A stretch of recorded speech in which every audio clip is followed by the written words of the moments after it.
Nak tolonglah ni. Dia duduk di sini nak tolonglah. Apa yang nak minta tolong macam tu? Di saat hari ini ramai guru-guru agama yang menyatakan Syiah sebagai sesat. Ramai pelajar lulusan Mesir, khususnya murid-murid Dr. Yusuf Al-Qaradawi menyatakan bahawa Syiah adalah saudara Islam Ahli Sunnah wal Jamaah. Mungkinkah ada persamaan dalam akidah dan ajaran maupun amalan di antara pengikut Syiah dan Ahli Sunnah? Saya nak minta keterangan tadi daripada si penanya di dalam kitab Dr. Qaradawi Syekhuna, mana beliau menyebutkan bahwasanya Syiah daripada Ahli Sunnah wal Jamaah sejak daripada dahulu tidak ada kesamaan, keserasian akidah atau juga dengan kepercayaan atau ideologi antara kita dengan Syiah. Jadi di antara daripada perkara-perkara yang mendasar, mereka beranggapan imam-imam mereka yang 12 itu maksum. Kita berkeyakinan yang maksum itu hanya para nabi-nabi dan rasul. Itu satu kelainan. Yang kedua, kita jangankan dengan cara berpura-pura, hanya getaran hati saja melaksanakan satu amalan, tapi terdetik di dalam hati kita agar mendapatkan kehormatan, agar dilihat, agar diperhatikan. Namanya riya, ujub atau sum'ah. Bagaimana dengan taqiyahnya Syiah yang berpura-pura? Berpura-pura itu artinya menipu orang. Nampaknya akur, tapi ternyata dia tidak akur. Nampaknya setuju, tapi ternyata dia tidak setuju. Itu namanya taqiyah Syiah. Itu sudah bercampur dengan prinsip dalam ibadah, tidak boleh berbohong, tidak boleh khianat, tidak boleh menipu, dan juga tidak boleh riya dan ujub. Kemudian yang ketiga, kelainannya dengan kita dituntut dan diwajibkan untuk kita mencintai kaum Ansar, kaum Muhajirun, sebab mereka adalah generasi pertama yang beriman dan yang memberikan sokongan atas dakwah baginda Nabi SAW. Dan juga mereka lah yang dimaksud dalam ayat-ayat yang diturunkan Allah, ya ayyuhalladzina amanu. Sebagaimana saya katakan kemarin, itu bukan Rafsanjani, maksudnya bukan Syiah al-Isnai Asyar, bukan Syiah Rawafid. Yang dimaksudkan dalam ayat ya ayyuhalladzina amanu itu adalah sahabat-sahabat Rasulullah SAW. Jadi Syiah mau dikatakan bodoh, memang bodoh sebenarnya. Jangan terperanjat kata-kata yang kotor itu. Jadi kalau Syiah itu sedar, waras, berpemikiran sehat, tentu dengan mereka yang walaupun mereka tidak tuturkan, tapi secara tidak langsung mereka menyalahkan Al-Quran. Sebab Al-Quran menyanjung tinggi dan memuliakan para sahabat radhiyallahu anhu wa radu anhu. Kemudian dengan ayat wa kullu wa'adallahu al-husna. Kemudian dengan ayat minal mu'minin rijal sadaqu ma ahadullah. Jadi pada ayat-ayat yang itulah merupakan sanjungan, penghormatan dan penghargaan Al-Quran kepada para sahabat Nabi. Mereka katakan sahabat Nabi kita itu pengkhianat. Mereka katakan para sahabat Nabi kita itu ada bahkan banyak yang murtad. Dan walaupun tidak semua Syiah mengatakan seperti itu. Jadi bagaimana dengan kita boleh bertoleransi dengan Syiah yang seperti itu? Kita disuruh mencintai sahabat, mereka justru memusuhi sahabat. Mungkin antum pernah dengar yang dikongsikan sama Ustaz Abdul Aziz, dinyatakan meninggal Rasulullah SAW itu disebabkan karena diracuni oleh Sayyidatuna Aisyah dan juga Sayyidatuna Hafsah atas kesekongkolan daripada orang tua mereka masing-masing, Sayyidina Abu Bakar dengan Sayyidina Umar. Licik dah.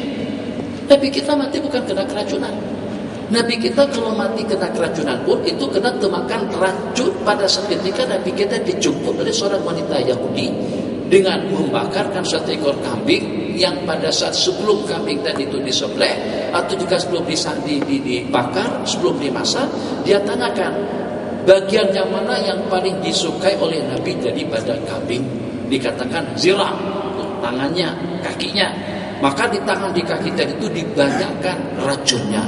Sehingga Nabi kita yang walaupun tak menelan, pada saat Nabi kita nak ambil, sudah ada sahabat Nabi kita yang meninggal karena makan sebelum Nabi. Makan racun spontan meninggal dunia pada saat itu. Sementara dengan baginda saat ketika Nabi kita nak ambil, Zira' tentu berkata, ini masmumun ya Rasulullah, aku beracun ya Rasul. Akhirnya Nabi kita tak jadi makan dan Nabi kita bunuh wanita Yahudi tadi itu karena terbunuhnya salah seorang sahabat. Itu kalau ada yang mengatakan Nabi kita meninggal dunia karena racun. Sementara dengan ahli sunnah wal jamaah juga berpahaman, Nabi kita bersabda, iqtadau billadzina min ba'di, ikutilah dengan dua orang sahabat setelah aku, Abu Bakr wa Umar. Nabi kita bersabda, sayyidah syababi ahlil jannah, penghulu daripada ahli surga, kuhul pemudanya Hasan dan Husain, kalau orang tuanya Sayyidina Abu Bakar dengan Sayyidina Umar. Panjang yang anda ulas pada masa di Medan, dan anda pada waktu itu memang bersama atau bertemu atau majlis itu dihadiri oleh puak-puak Syiah yang pada saat itu dia komplain dengan beberapa pertanyaannya. Jadi saya katakan, kalau Allah perlihatkan kepada Mustafa Kamal Atatürk sampai bumi tidak menerima jasad kematiannya, pada saat ketika mereka kuburkan terkeluar daripada perut bumi, Allah juga maha kuasa untuk mengeluarkan Sayyidina Umar dan juga dengan Sayyidina Abu Bakar daripada kubur atau juga daripada rumah baginda Nabi. Kalau mereka berdua ini sebagaimana yang dituduh oleh Syiah, yang dikatakan oleh mereka pengkhianat kepada baginda Ali. Di samping juga Sayyidina Ali bukan manusia yang pengecut, manusia yang paling berani, menantu Rasul yang menjadi panglima perang Rasul pada peristiwa Khaybar. Berminggu-minggu ternyata kaum muslimin tidak berjaya untuk mengalahkan pasukan Khaybar karena dengan benteng mereka yang terlampau kuat, yang mampu dan yang mendapatkan kehormatan untuk mengambil atau memegang bendera perang pada hari tersebut adalah baginda Ali. Nabi kita bersabda, la u'tiyana rayata rajulan, aku akan bagikan bendera perang ini kepada seorang laki-laki yang dicintai oleh Allah dan Rasulnya, dan cinta kepada Allah dan Rasul karena kriterianya disayang oleh Allah dan menyayangi Allah, disayang oleh Rasul dan menyayangi Rasul, maka semuanya berangan-angan untuk mendapatkan kehormatan tersebut. Kata Sayyidina Umar, seumur hidupku tidak pernah berangan-angan untuk menjadi panglima perang daripada pada malam hari itu, berdoa agar aku yang terpilih. Ternyata nanti kita kata, aina Abu Turab, aina Abu Turab, di mana dia Abu Turab? Siapa? Mana baginda Ali? Inna bihi Ramadan, dia sedang sakit mata. Nabi kita panggil, terus kita kanan kiri, Nabi kita ludahi, sembuh mata beliau seketika itu juga. Sayyidina Ali yang mampu untuk membuka pintu gerbang Khaybar, dan dikatakan pintu gerbang Khaybar itu terangkat kembali setelah peperangan itu berakhir, itu oleh sejumlah 40 orang baru boleh diangkat. Sayyidina Ali angkat sendirian saja, pedang tangan kanan, senjata tangan kanan, perisai tangan kiri. Yang diperisaikan itu bukan lagi perisai, pintu gerbang Khaybar. Yang berani semacam itu tak berani menuntut hak dengan Sayyidina Abu Bakar. Sehingga seketika Sayyidina Abu Bakar terpilih sebagai khalifah, Sayyidina Ali senyap saja. Terus sahabat pada bersekongkol, tidak menuntut hak. Sahabat itu pengecut, tidak. Sayyidina Umar berani tegur Rasulullah. Jangankan dengan seumpama Sayyidina Abu Bakar, dengan seumpama Sayyidina Umar, justru dengan sahabat berani menyalahkan dan berani memberikan teguran, peringatan kepada baginda Nabi sallallahu alaihi wasallam. Kata Sayyidina Umar, laqad fa'alta syai'an lam takun taf'alhu qabla dzalik. Baginda telah melakukan sesuatu yang dengan baginda tidak pernah melakukannya. Jadi Nabi kita menjawab, an-qasdin fa'altuhu ya Umar. Ini memang secara bermaksud perkara itu saya lakukan. Sahabat pemberani.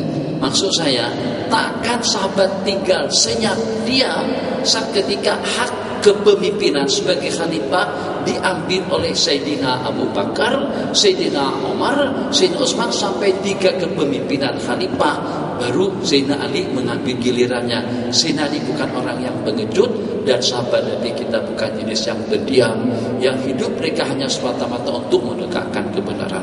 Kita cukupkan tentang Syiah sampai di situ. Kesimpulannya, kalau daripada perbicaraan para alim ulama, Syiah memang sesat. Bahkan ada Syiah lebih daripada sesat yang boleh membawa kepada kekufuran, apalagi dengan Syiah Rawafid yang menuhankan baginda Ali, yang mengatakan Sayyidina Ali itu sebagai Tuhan. Lebih-lebih juga dengan Rawafid yang tidak mengakui sohbah Sayyidina Abi Bakr As-Siddiq. Idh yaqulu li sahibihi la tahzan innallaha ma'ana. Saat ketika Nabi kita berkata kepada sahabatnya, siapa yang dimaksud dengan sahabatnya di situ? Sayyidina Abu Bakar. Yang jadi imam pada waktu Nabi kita sakit siapa? Sayyidina Abu Bakar. Ternyata makhluk yang paling dibenci oleh Syiah yang melampau Sayyidina Abu Bakar, dan juga dengan Sayyidatuna Aisyah putri beliau. Jadi kemarin pada waktu ada di debat juga agak lumayan juga naik angin juga sedikit pada masa itu. Anda tak pernah duduk di Mekah, Anda pernah duduk di Mekah dan juga duduk di Arab Saudi. Syiah kalau pada waktu demonstrasi bikin kacau jemaah kita semuanya. Ada berapa ramai jemaah haji dari Indonesia Malaysia tidak dapat haji gara-gara karena demonstrasi Iran zamannya Khomeini. Mereka pergi ke Mekah bawa macam-macam alat, bawa senjata untuk demonstrasi. Bahkan perempuan-perempuan yang nampak kelihatan, Masya Allah tabarakallah, dengan jilbab yang mata kelihatan satu biji mata saja macam itu kelihatan begitu. Orang kita tengok perempuan seperti itu tergiur betul, Masya Allah. Ini mesti bidadari dunia. Mata hanya setakat satu saja yang kelihatan. Di dalam ada pisau, di dalam ada senjata tajam, ada dengan sebagian mereka